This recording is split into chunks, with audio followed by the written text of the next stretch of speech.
Hello guys and girls, welcome again to Java tree point. This is Alok Pandey and आज हम जिस बारे में डिस्कस करने वाले हैं वो एक न्यू प्रोग्रामिंग लैंग्वेज जिसे बोलते हैं लोग कॉटलिन।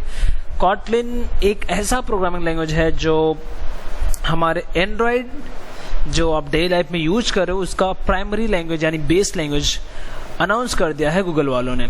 एक्चुअली ये कॉटलिन है क्या, मैं उसके बारे में डिस्कस करने वाला हूँ। अभी तक आपने, अगर आप एंड्रॉयड डेवलपर हो या फिर आप फ्रेशर हो या फिर आप सीखने जा रहे हो, तो मैं आपको बता दूं कि आपको अब जावा बेस्ड एंड्रॉयड के ऐप्स बनाने की ज़रूरत नहीं है।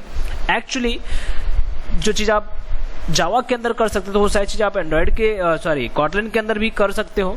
वो हर एक चीज़ है जो आप जावा के अंदर करते थे। लेकिन कॉटलिन होने का मेन मकसद क्यों है, क्या है, किस लिए लाया गया, उसके बारे में हम डिस्कस करेंगे। क्या आपको सच में कॉटलिन के ऊपर शिफ्ट होना चाहिए या नहीं होना चाहिए, क्योंकि कॉटलिन प्राइमरी लैंग्वेज हो गया इसका मतलब ये नहीं कि आप जावा के ऊपर काम नहीं कर सकते हैं। इसका मतलब ये है कि बस गूगल वालों ने कॉटलिन को अपना प्राइमरी लैंग्वेज मान लिया है, जो बेस लैंग्वेज बोला जाता है। इसके अलावा आप C++ भी काम कर सकते हो, इवन आप जावा पे भी काम कर सकते हो। ये आपके ऊपर डिपेंड करता है आप किसके ऊपर काम करने जा रहे हो या करना चाहते हो। एक्चुअली होता क्या है, ज़्यादातर प्रोग्रामर्स उस लैंग्वेज पे काम करते हैं जो उनको सबसे अच्छी तरह से आती होती है।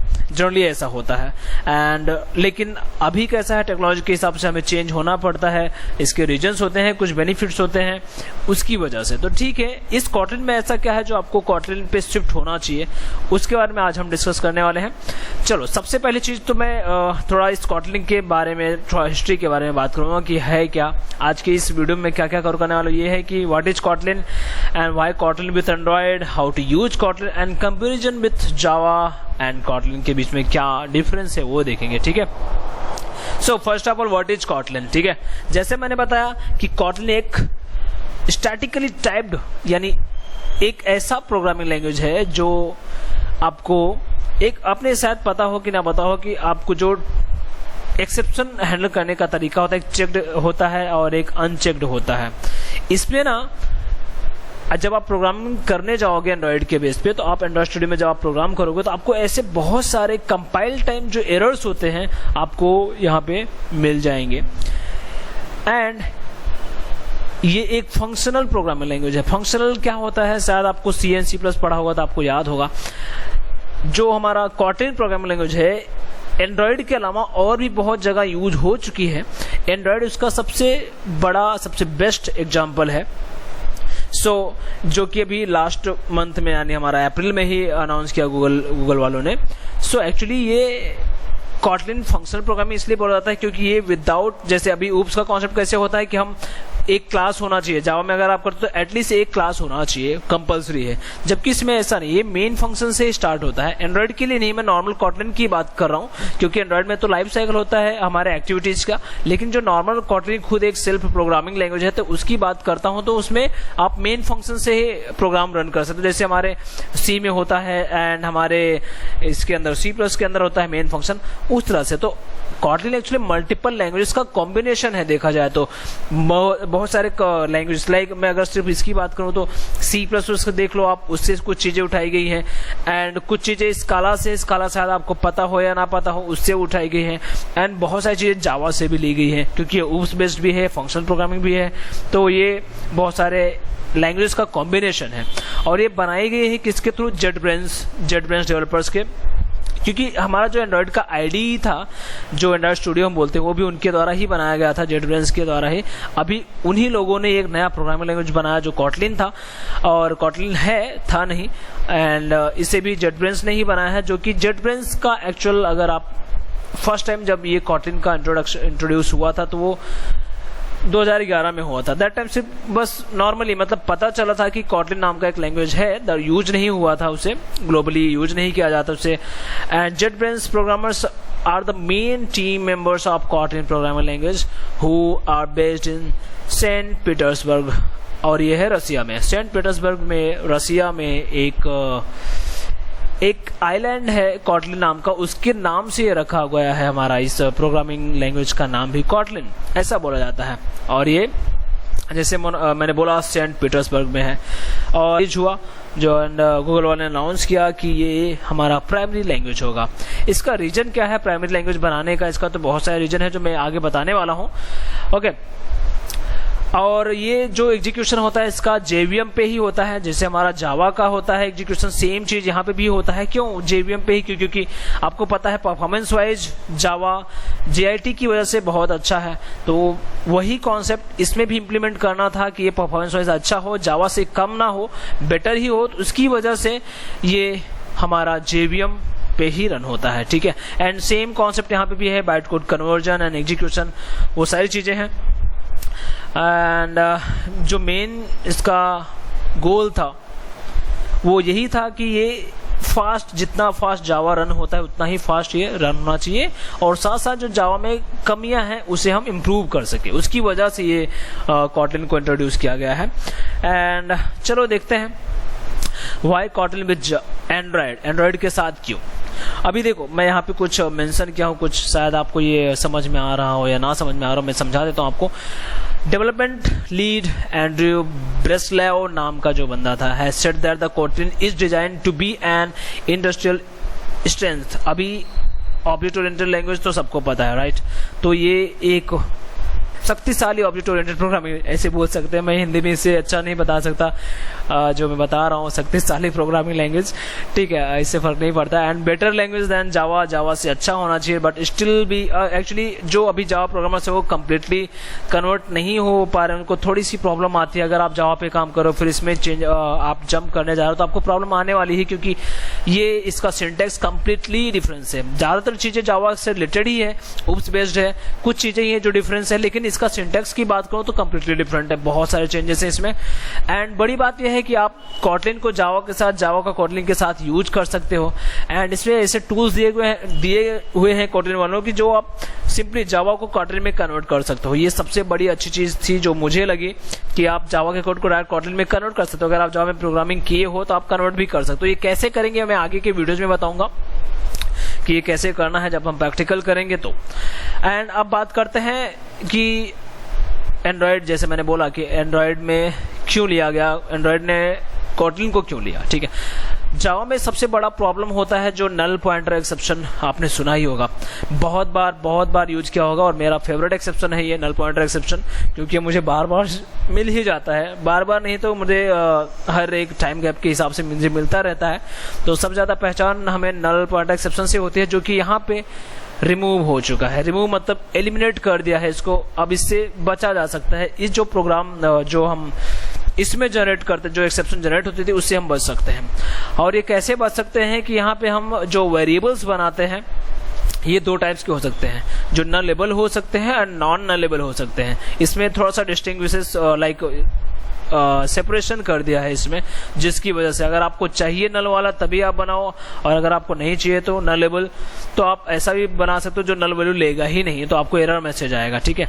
In Kotlin the type system distinguishes between references that can hold null, nullable references, and those that cannot hold nullable references, मतलब non null references. For example, a regular variable of type string cannot hold any यानी null, मतलब क्या है कि normal regular variable हमारा null value store नहीं कर सकता है।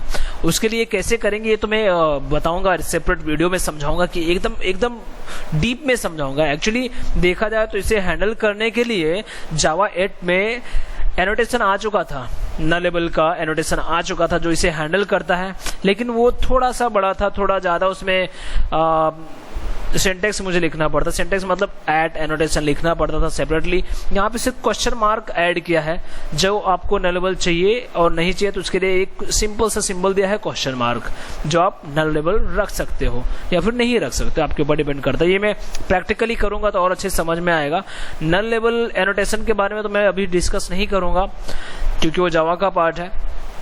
चलो थर्ड चीज देखते हैं। ओके अभी नेक्स्ट चीज, by full Java compiler good ID support. अभी आप जेटब्रेन ने ही एंड्रॉइड स्टूडियो भी बनाया है एंड उनका ही प्रोग्रामिंग लैंग्वेज रहेगा तो और अच्छा हम उससे ऊपर काम कर सकते हैं। उसके जो आईडी के इंटेलिजेंसेस होते हैं वो और अच्छे सपोर्ट करेंगे और अच्छे से आप उस पर काम कर पाओगे। It is intended to improve code readability, give an easier way to extend Android SDK classes and speed up development. अभी इसके साथ साथ अगर आप इसके साथ काम करते हो, किसके साथ, कॉटलिन के साथ, तो उनका मेन टारगेट है कि आपका डेवलपमेंट स्पीड बढ़ाना, आप और कम कोड में ज़्यादा कोडिंग कर पाओ, उस पर्पज के लिए इसे लाया गया है। ठीक है, Kotlin was announced as an official Android development language at Google I/O 2017 में, जैसे मैंने पहले बताया अप्रैल 2017 में यह जो गूगल का बेस लैंग्वेज माना गया है, अनाउंस कर दिया गया है। It became the third language fully supported for Android after Java। Actually ये थर्ड लैंग्वेज है जो जावा के एंड्रॉयड को सपोर्ट करता है। पहला था C++, फिर जावा। यूँ तो .NET पे भी होते हैं एंड्रॉयड के प्रोग्रामिंग, लेकिन जो फुल्ली सपोर्टेड है वो है C++ एंड जावा। ठीक है, Kotlin cost nothing to adopt, और ये completely open source and free है, तो इसके लिए कॉस्ट भी नहीं है। एंड जावा का एंड एंड्रॉयड का थोड़ा सा रिलेशनशिप में भी अच्छा नहीं है। अगर आप देखा जाए तो जावा ने केस किया था एंड्रॉयड के ऊपर, आपने शायद न्यूज़ पढ़ा हो तो आपको पता होगा पिछले कुछ दिन में। ऑब्वियसली जीता एंड्रॉयड वालों ने ही, क्योंकि वो ओपन सोर्स था एंड फ्री था, फिर भी वो लोगों ने केस किया, तो जीतने वाले एंड्रॉयड वाले ही है। इससे फ़र्क नहीं पड़ता है, थोड़ा अनबन भी थी इन दोनों के बीच में। तो एक्चुअली ये पर्पज नहीं है कॉटलिन आने का, उसका और भी रीजन जैसे मैंने ये सारे मेंशन किए वो सारे रीजन्स हैं। एंड कॉटलिन भी कम्प्लीटली फ्री है, ओपन सोर्स है। तो इसमें एक और जो फीचर मैंने बोला, one click Java to Kotlin converter, एक सिंपल सा आपको यहाँ पे कन्वर्टर दिया गया है जो आप जावा से कॉटलिन में कन्वर्ट कर सकते हो, जो टूल है आप कॉटलिन के साथ यूज कर पाओगे। एंड बाइनरी कंपैटिबिलिटी, जो बाइट कोड वगैरह आपने ऑलरेडी जावा में है वो भी सपोर्ट करता है, मतलब ये आप मल्टीपल बाइट कोड में कन्वर्जन, फिर JVM एग्जीक्यूशन, वो सारी चीज़ें। तो ये एक फुल्ली सपोर्टेड था एंड्रॉयड के लिए, तो इसलिए इसे एज अ बेस लैंग्वेज माना है गूगल वालों ने। तो इसे यूज कैसे करते हैं तो मैं इस वीडियो में नहीं दिखाऊंगा, लेकिन इसका थोड़ा मैं कॉटलिन एंड जावा में डिफरेंसेस दिखा सकता हूँ। जावा के अंदर कुछ इश्यूज थे, जैसे मैंने बताया कि नल रेफरेंसेस वाला, जो कि सबसे बड़ा प्रॉब्लम होता है। No raw types. Raw types क्या होता है, अभी आप जब वेरिएबल्स यूज करते हो तो अगर आप जावा के अंदर यूज करते हो तो आपको यहाँ पे फिक्स है, इंटीजर है तो इंटीजर, कैरेक्टर है तो कैरेक्टर, डबल है तो डबल, फ्लोट है float. And even return type में भी कैसे होता है, वहाँ पे हमें इंटीजर, कैरेक्टर, डबल, फ्लोट पास करना है। यहाँ पे इस तरह से नहीं, यहाँ पे फन नाम का रिटर्न टाइप रहता है। ये एक्चुअली कोडिंग में डिफरेंसेस है तो मैं वो समझाऊंगा, बट यहाँ पे मैंने खाली लिस्ट बनाया है कि कैसे यूज होता है, मतलब सॉरी क्या डिफरेंसेस है इसमें। एंड एरेज में भी डिफरेंस है, arrays in Kotlin are invariant, completely difference है। and Kotlin has proper function type as opposed to Java SAM conversion। Okay, यहाँ पे कन्वर्जन के लिए भी जब टाइप कास्टिंग करते हैं उसके लिए भी डिफरेंसेस है। Use side variance without wild cards, Kotlin does not have checked exception. Checked and unchecked exception के मैंने पहले ही बात की कि चेक्ड एक्सेप्शन नहीं होते हैं जो आपको कंपाइलेशन टाइम, कंपाइल करने के टाइम पे आते हैं, वो सब आपको पहले ही पता चल जाते हैं। हमारे आईडी ही इतने इंटेलिजेंट हैं, बता देते हैं कि आप कहाँ पे एरर कर रहे हो, तो आपको इस तरह के एक्सेप्शन जनरेट नहीं होने वाले हैं। जावा के अंदर क्या नहीं है, ऑब्वियसली ये सारी फीचर्स नहीं होंगे जो मैंने ऊपर बताया, जैसे चेक्ड एक्सेप्शन नहीं है, प्रिमिटिव टाइप्स के ऊपर वो कम्प्लीटली डिपेंडेंट होता है, जो कि क्लासेस नहीं होते प्रिमिटिव डेटा टाइप्स। यहाँ पे आप स्टैटिक मेंबर्स की बात करें, नॉन प्राइवेट फील्ड्स की बात करें, वाइल्ड कार्ड टाइप्स, ये सारी चीज़ें नहीं है यहाँ पे। ठीक है, ये एक्चुअली मैं इस वीडियो में सब कुछ तो एक्सप्लेन नहीं कर सकता, लेकिन मैं बस खाली एक लिस्ट बनाया हो तो आप खाली ये चीज़ें देख लो। ये सारी चीज़ों का मैं एक एक वीडियो सेपरेटली बनाऊंगा तो मैं अच्छे से समझाऊंगा कि ये कैसे डिफरेंस है इन दोनों में। ठीक है, non private fields, wild card types and primitive types, ये सारी चीज़ें। और यहाँ पे भी मैंने मेंशन किया है, एक्चुअली मैंने किसी वेबसाइट से शायद वहाँ से निकाला, तो यहाँ पे भी ये सारी चीज़ें डिफरेंसेस मिले कि क्या है जावा के अंदर और क्या नहीं है। Lambda expression, inline function, performance, custom control structures जो कि है कॉटलिन के अंदर, extension function, null safety, smart classes, string, templates, properties, blah blah blah blah, बहुत सारी चीज़ें हैं जो कि मैंने यहाँ पे मेंशन किया, आप पढ़ सकते हो। Data classes and companion objects, operator overloading जो कि जावा में नहीं है, ये सारी चीज़ें, रेंज एक्सप्रेशन एंड ये सारे सिंगलटन्स, ये सारी चीज़ें तो ये आपको मिलने वाले हैं कॉटलिन के अंदर। तो मैं इसमें ज़्यादा एक्सप्लेन नहीं करूँगा, मैं ये आगे की वीडियो में एक्सप्लेन तब करूँगा जब आपको लगता है कि हाँ कॉटलिन सीखना चाहिए और इसके बेनिफिट्स, जैसे मैं बताया कि बहुत सारे बेनिफिट्स हैं। और आपको अगर शायद लगता है कि जावा फिर भी बेटर है तो आप मुझे एक बार एटलीस्ट कमेंट सेक्शन में बताओ कि कौन सा लैंग्वेज आपको ज़्यादा लगता है बेटर होना चाहिए एंड्रॉयड के साथ। ये सिर्फ आपके सजेशंस होंगे, अगर आपको सच में लगता है कि जावा बेटर है तो। एंड ये मैं एंड्रॉयड का सीरीज मैं कंप्लीट बना रहा था। मैंने एंड्रॉयड के आर्किटेक्चर के बारे में पहले ही डिस्कस किया। मैंने एंड्रॉयड का एक प्लेलिस्ट है, मैं पूरा वीडियो जब तक बनाता कि एक नया प्रोग्रामिंग लैंग्वेज आ गया तो मुझे जावा पे अब काम नहीं करना है, तो मैं एंड्रॉयड का जो भी सीरीज आगे पूरा कंप्लीट करने वाला हूँ वो सब का सब कॉटलिन पे होने वाला है एंड जावा छोड़ के। पहले मेरा प्लानिंग था जावा का, लेकिन अब कॉटलिन पे है। ठीक है, तो एंड्रॉयड का जो आर्किटेक्चर वो तो सेम ही रहने वाला है एंड उसका हायरार्की वगैरह तो जो आप पहले की वीडियो देखोगे हमारे मेरे एंड्रॉयड प्लेलिस्ट का, तो वहाँ पे आपको पता चल जाएगा। Okay, so that's it for this video. अगर आपको लगता है कि मुझे इस पे वीडियो बनाना चाहिए तो प्लीज़ कमेंट सेक्शन में मुझे कमेंट करके बताइए, तो मैं आगे का वीडियोज़ बना सकता हूँ। एंड अगर आपको वीडियो पसंद आया हो तो लाइक सब्सक्राइब जो कॉमन चीज़ें हैं आपको पता ही होगा। That's all.